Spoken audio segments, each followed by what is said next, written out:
What happens to a joke when three individual comedians start with the same seed of an idea? You're watching Parallel Thinking, three comics, same premise. Hi, I'm Kruger Dunn, stand-up comedian. I've been doing it for over a decade now.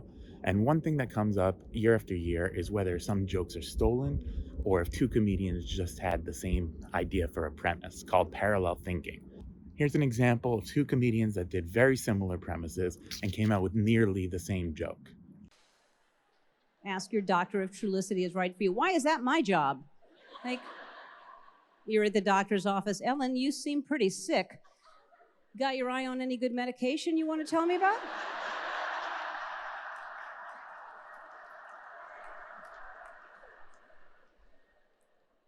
Trulicity? At the end of the commercial, it says, ask your doctor about Prevacid. And I'm thinking, shouldn't your doctor know about Prevacid? How's that my job? What, do you walk into your doctor's office? Yeah, there's nothing we can do for you. Oh, what about Prevacid? Those were obviously very similar jokes. Started with the same premise about the doctor, but they were both on TV, and Dan Natterman did his years before Ellen, so it would be a weird case of stealing. But who knows? Let's peel away the layers. I invited three of my very funny comedian friends, gave them one idea to start with, and a month to work out the set. My name is Mateen Stewart. I am a Los Angeles-based comedian from Detroit, Michigan.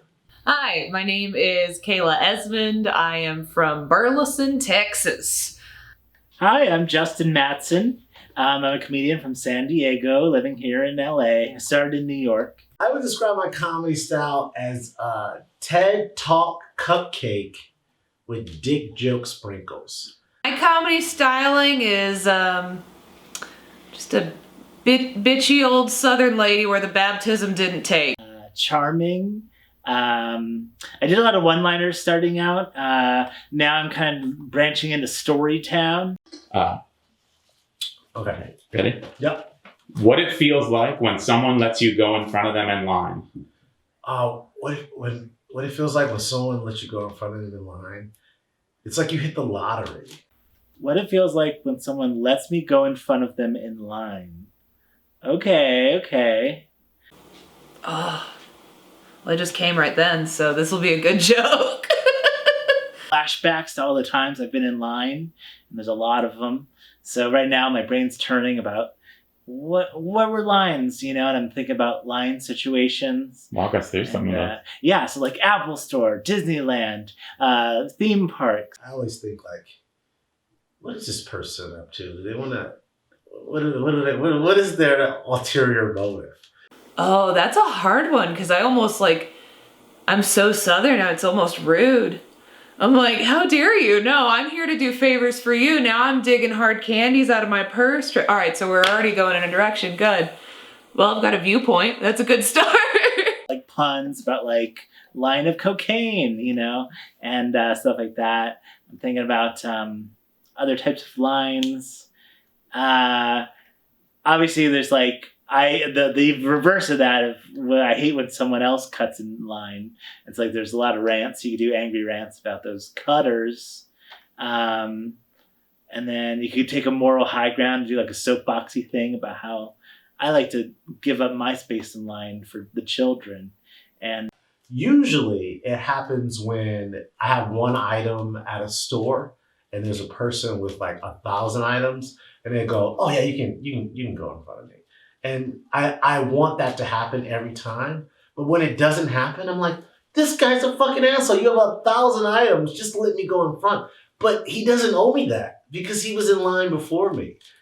I'm feeling a little regretful because now I'm like overwhelmed with having to write jokes about this.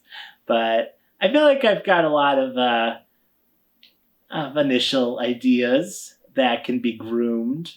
And it's going to be a lot of work. It doesn't nothing instantly comes to me and it's like, oh yeah, here's a 10-minute bit I just pulled up. That's like, oh man, I got to work on it.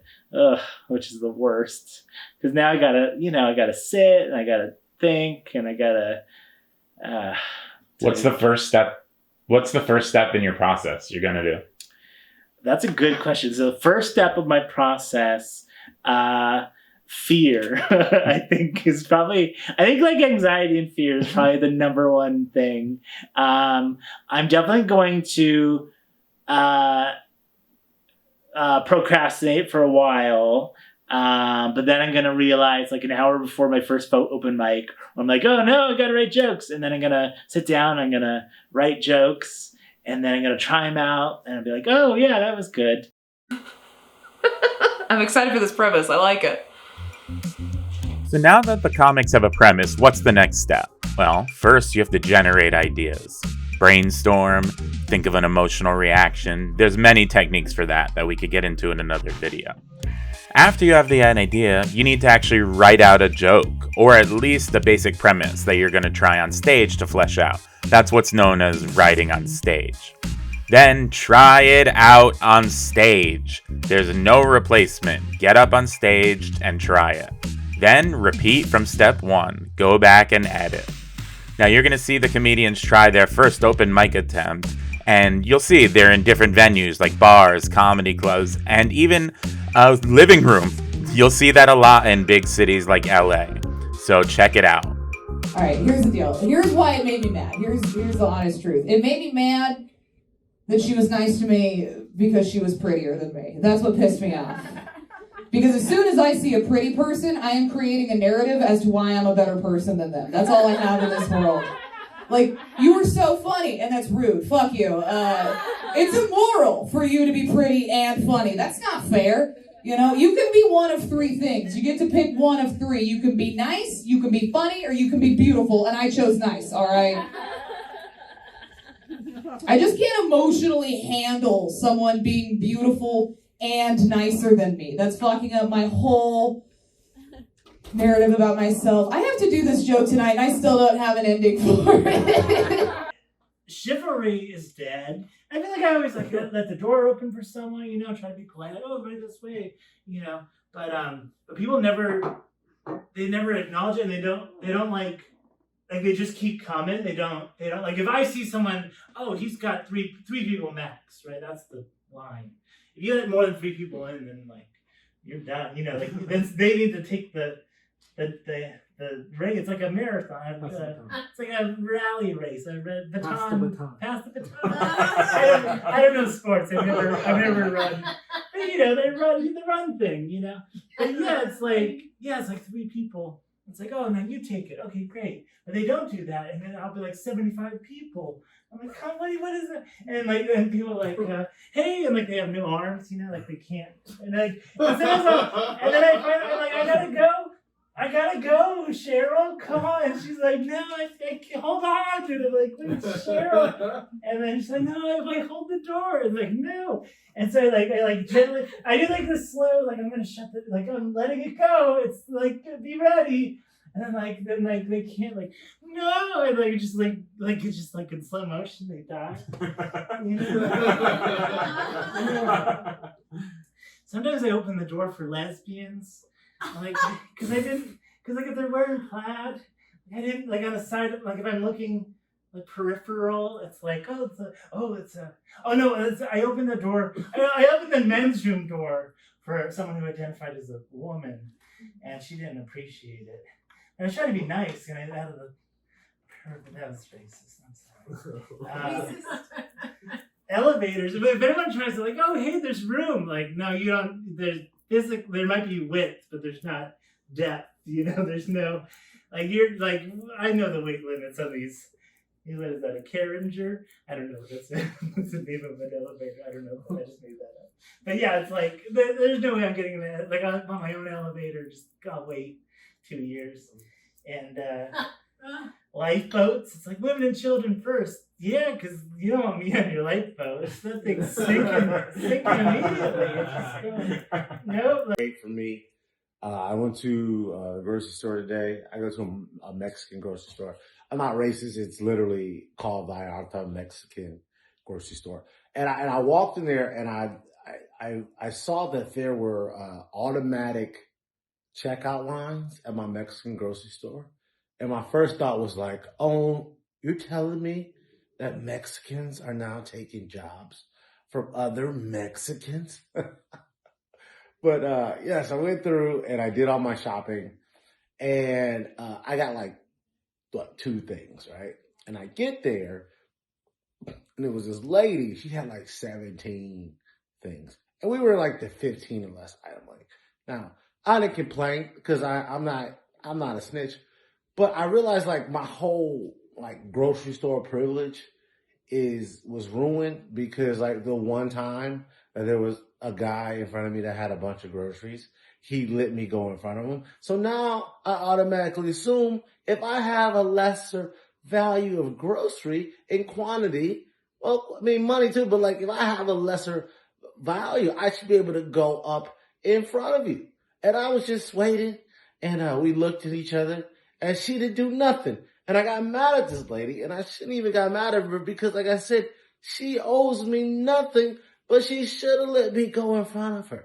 Like I would have wished, like my whole life would have gone better that day. Like that day, it would have just been better. Like I could have been in a rush, but yeah, she just didn't let me, and we just had like this standstill. Like, are you gonna do it? And she was like, and I was like, what are you doing? So as you could hear, the first version of a stand-up bit is often not complete. I want to give a lot of respect to the 3 comedians for allowing me to show those early open mic clips, since normally the general public But you'll be doesn't see seeing their those much until more the polished joke is versions ready later. for display. I don't want to spill any of my big old glass of process that I've got right here. This is my process. Big old glass of process. What I'm about to do is I'm about to sit down. I'm about to listen to each of the times that I've done the joke. I've done it about 5 times now. I'm going to listen to each of those recordings, and I'm going to write out, like, take note of the punchlines that are working right now, and then see what I can write on the stuff that's not. I've got this new kind of idea for it, which is that I like to be karmically balanced. I'm not a good person. I'm a karmically balanced person, which I think gives me some fun leeway to, I'm going to sit down. I'm going to write a little bit about some like bad things I did in middle school, because I feel like that'll still remain kind of fun for the audience if I'm talking about like ways I messed up when I was like 12 and 13. Then I'm still trying to atone for that, but it's still, so it'll be like bad, but it's still like, oh, it's a kid doing it, for the audience. It won't be too rough. So yeah, that's where I'm at. I'm about to listen to my recordings, take note of what's working, and then see where I can go from there. Now let's check out their second attempt. A woman let me cut in front of her in the grocery store line the other day, and it absolutely ruined my week. It ruined my whole, how dare you? Like, you have no idea what I was saving that karma for, you bitch. I was saving up so I could cheat on my boyfriend next week, and now I have to start over because you thought I wanted to get a headline? Fuck you. You don't know me. I don't rinse my recycling because I'm a good person. I do it because I'm a karmically balanced one. Now I'm having to stalk this woman so I can rake her leaves so we can be cosmically even. Because that's how anxious I am. Like, I'm not really a good person. I'm karmically balanced. Like, I'm nice to people now because I once in the 7th grade convinced a kid that I was the head of a coven of vampires and we were going to kill him. Like, I'm atoning for some shit over here. I don't want to get ahead in line. That's how anxious I am, honestly. I do that because I am terrified of going to a hell that I don't even believe in. That's how anxious I am. I shop at a Mexican grocery store, which is yeah, it's cool. It's I'm not being racist. It's called Mexican grocery store. It's Alta Mexican grocery store. And I was so upset the other day when I went in there and I saw that my Mexican grocery store had automated checkouts. So I was like, are you telling me that Mexicans are now taking jobs from Mexicans? I got very upset. I didn't understand it. Also realized I'm kind of privileged because I had one item and it was a guy in front of me that had like 17 items, and he didn't even let me go in front of him. Like, why do I feel like because we both arrived, I came after him. But just because I have one item, because I want to get better things than him, like why? I think one person ruined that for you, because every time you have one item and someone has a lot of items in front of you, like you expect for them to do that. But they don't owe you shit. They don't owe you shit. I had to try that joke for this documentary. It's an awful joke. Hey, they say chivalry's dead. If chivalry's dead, why am I holding the door so long?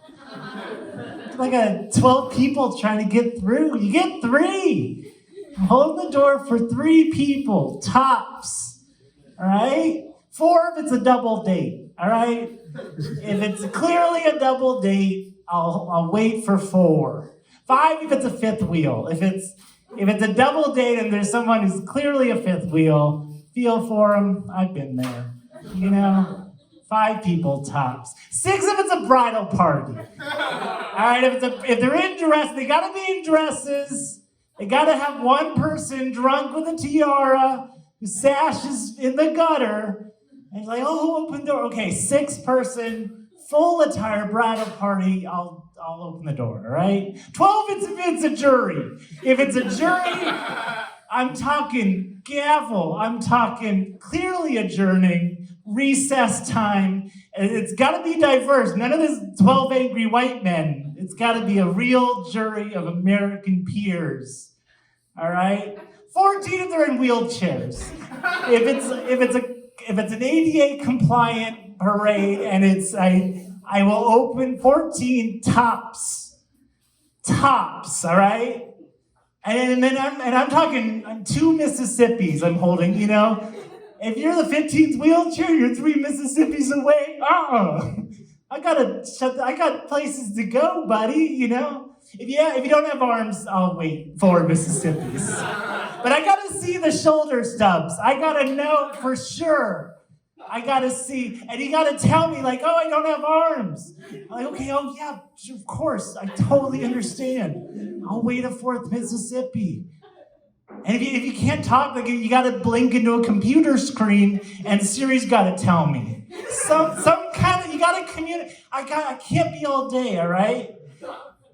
And I gotta let it, when I let it go, it's like, okay, I'm like letting go, and I'll do like a slide, like, oh, sorry, and like if someone's coming, and people are trying to like, Cheryl's like, well, hold the door. No, Cheryl, get out. You had your chance. It's like, no, I'm coming, like, no. And I'll do like, it's 2020, you can open your own door, Cheryl. And it's like, oh, wait, this way. Like, no, you got arms, I can see them. I can see them because they're dangling uselessly. And so if you're dangling arms, I know they work, you know? It's just, and I'm going to do like a pass the baton, like I'm in the Olympics. It's a relay. I'll give you plenty of time. I'm like, okay, buddy, you got this one. I'll give you encouragement, little thumb. They're like, okay, yeah, and I'll slide, and I'll go. I'll lower, if you're 2 Mississippis, I'll lower my hand so you can take the door easier. I'm easy. But then I got to shut the door, and Cheryl's coming, and she's like, oh, hold on. I'm like, no, I'm shutting that door. And Cheryl's gonna hit the slow motion, like she's dead. Cheryl's dead. So it's the day of the show, and I had an idea last night about the joke. I just went and tried it at a mic. It did not go well. I'm about to try it at another mic, but this is very stressful. This is hard. The joke seems to be getting less and less funny every time I tell it, which, what a bitch.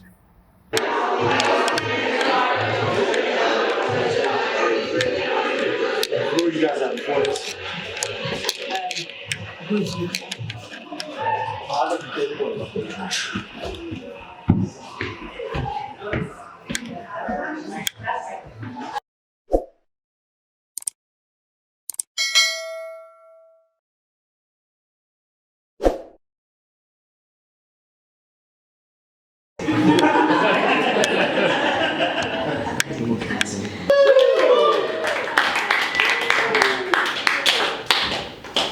I'm feeling good about this show so far. Yeah, so far. Really? This is, well, it's exciting. We got coming up next. I believe it's next, right? Yes, it is a comedy experiment coming up. It is a TV show that you will eventually be on the air.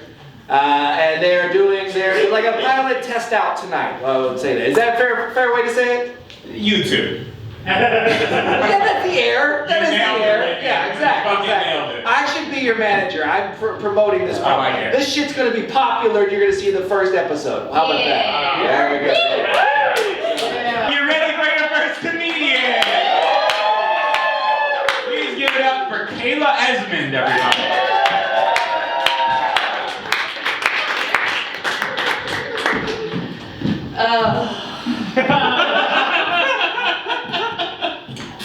Woman let me cut in line in front of her the other day.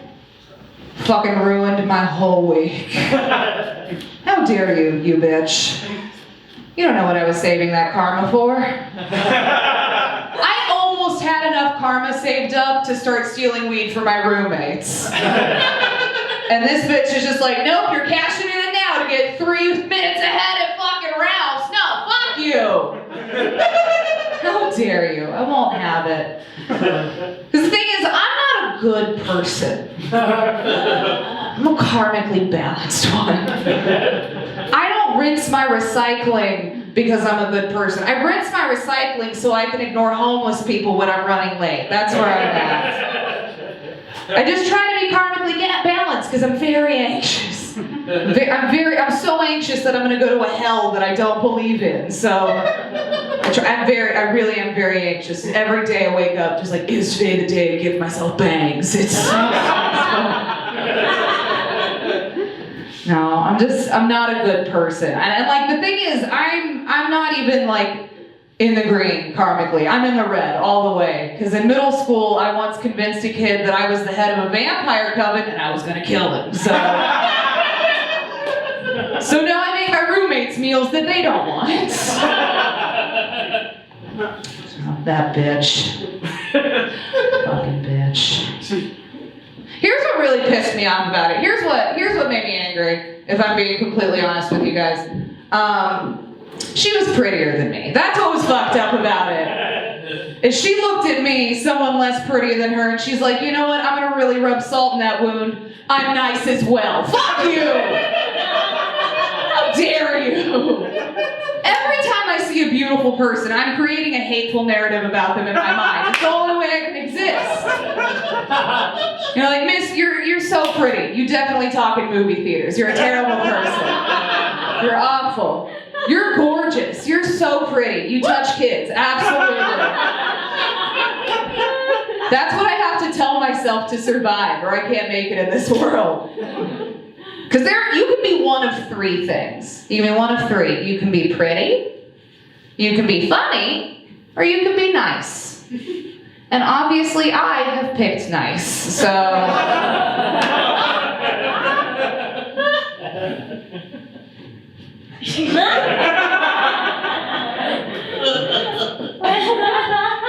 You're pretty. Do you think you're a nice person? Yes. Boo this woman. No,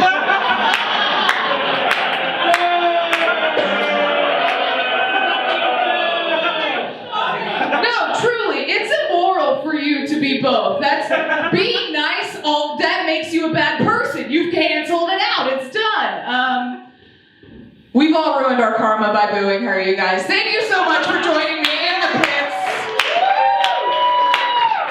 Please give it up for Justin Matson, everybody.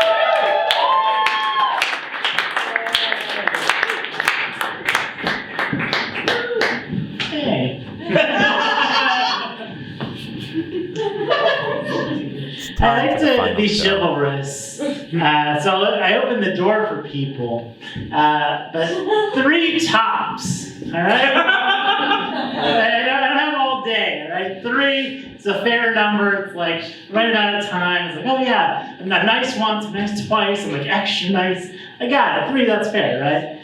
4, if it's like a double date, and they're like obviously together, like, you know, like they're probably awkward, they want it to go well, they don't want to ruin their date. Or there's like a fifth wheel.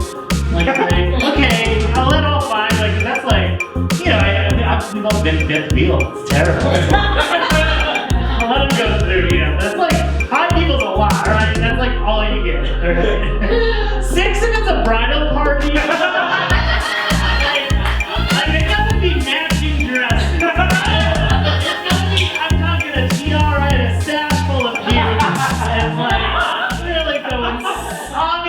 Group, I'm not gonna get in the middle of that, right? That's it. I can't do anymore. I got things to do. You know? 12 if it's a jury. If it's a jury, they gotta be adjourning for recess. Like, I'm talking gavel. Like, do we acquit? I don't know. The glove.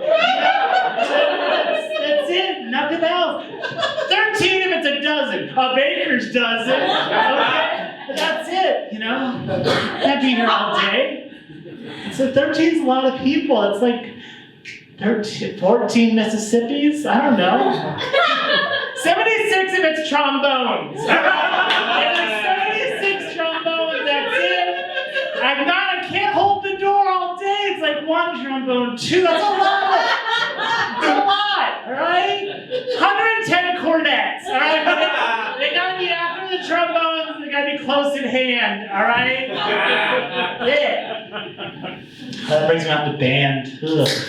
Whatever happened to, like, 75 million kids learn to play clarinet, and only one adult plays clarinet. Who's murdering all these clarinet players? I think we know the answer. Kenny G. He's the only one. He doesn't want competition. Kenny Genocide, that's more. Technically, Woody Allen plays clarinet, but he also plays with kids.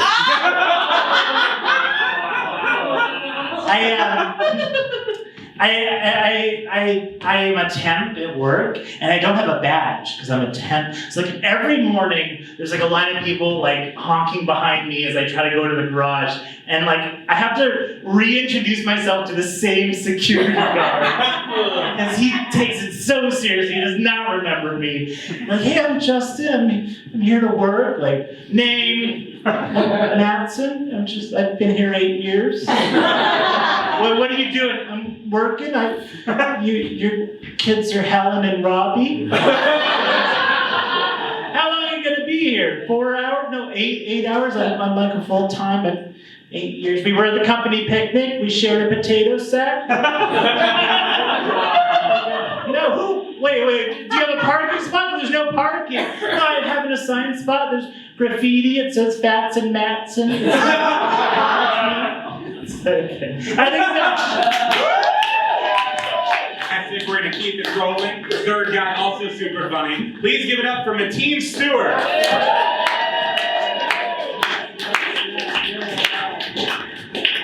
I hate going to the grocery store. It's such a pain. It's such a pain. So now that you have Amazon Prime, you just get the groceries delivered right to you. Like, you don't even have to tip the guy. You should tip him. But I do go to the grocery store in my neighborhood. There's like 5 of the same grocery stores in my neighborhood. And it's not a Trader Joe's. It's a Mexican grocery store called Peralta. I don't really speak Spanish, so I probably fucking know. But I go there, and I'm not calling it a Mexican grocery store because there's a bunch of Mexican people there. No, it's literally called Peralta Mexican Groceries. And I go there, and I'm usually the only diversity there. I am. And I don't speak any Spanish, and most of the people don't speak any English because it's a Mexican grocery store. Why would I get mad?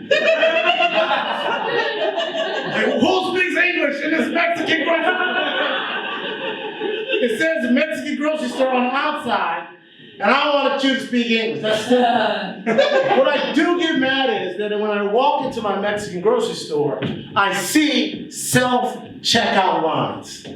And I was like, are you telling me that Mexicans are now taking jobs from other Mexicans? That is some bullshit. Let me talk to El Jefe.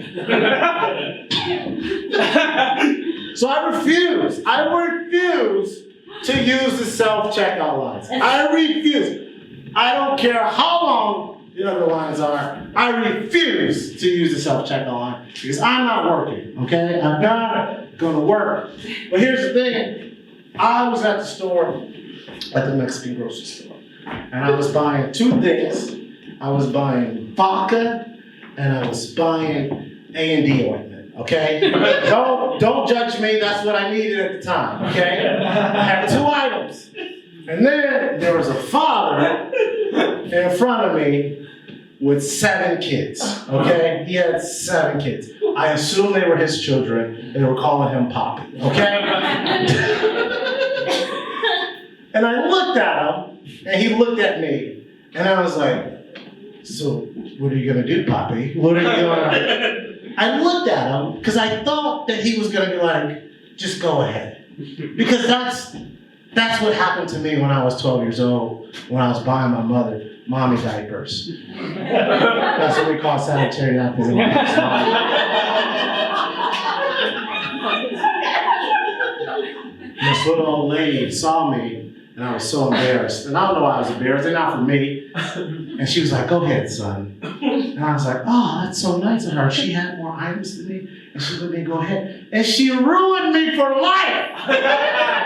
Because every time it happens, I expect for people to do that for me. I expect for everything to go my way like I am a white rich man.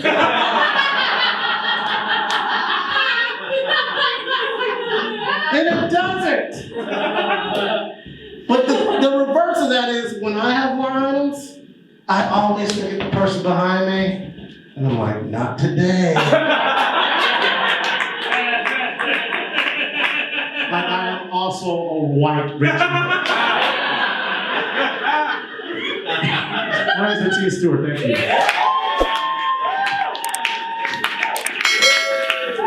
Wow, they all killed it. Thank you so much, everyone, for letting me bring you my funny friends and overthink comedy instead of just enjoying it. You can watch the first episode in about 3 weeks. YouTube, the channel's called Full Dork. So check it out and thank you so much. Welcome your hosts back.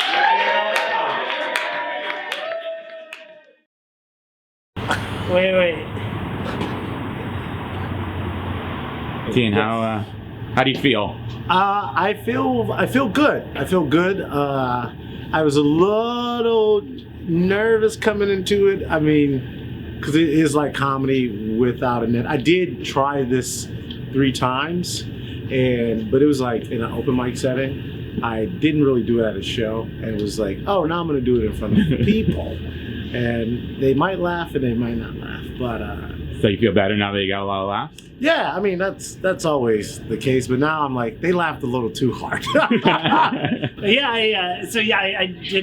was like, oh, and then in the last week I was like, I gotta write some stuff.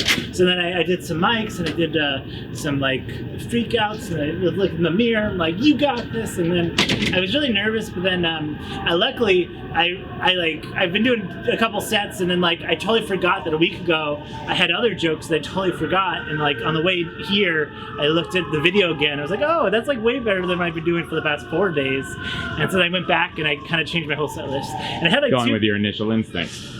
Yeah, basically, yeah. My initial instinct was basically better. Yeah, I feel like all 3 of them, my whole set was from the first set I did. And I had like 2 completely different bits that I developed later that I never used. Yeah. How do you feel, Kayla? I feel good. That was the best that bit has ever gone.